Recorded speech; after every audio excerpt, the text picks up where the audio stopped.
ఇసుకలో సిమెంట్ కలిపేసి స్ట్రాంగ్ లేకుంటే మళ్ళీ దిగిపోతుంది. అందుకే టూత్ పాలిష్ లాగానే వేసింది ఇంత ఏదో వేసామంటే ఇప్పుడు అట్లా కాకుండా మనం ఇసుక సిమెంట్ రెండు మిక్స్ చేసి మంచిగా గట్టిగా సెట్ చేసి వాటర్ కలిపి మళ్ళీ మంచిగా సెట్ చేసి అప్పుడే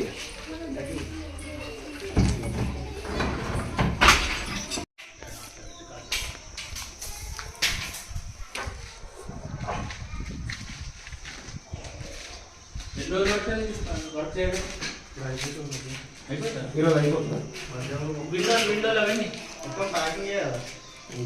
సెట్ చేయండి. ఫస్ట్ సెట్ చేస్తారు. సెట్ చేసిన తర్వాత అది కిట్ చేస్తాను. ప్యాకింగ్ అంటారు టెంపరీ ఇంకో తలుపులు ఇప్పుడు నెక్స్ట్ సాయంత్రం వస్తాయి. అది మెయిన్ డోర్ ఉందా? ఈ డోర్ ఒకటి మాత్రం ఓపెన్ చేసుకోవడానికి వస్తుంది. అది అది డైరెక్ట్ ప్యాకింగ్ అయితే ప్రస్తుతానికి టెంపరీ తర్వాత సెట్ చేసుకోవచ్చు మళ్ళీ.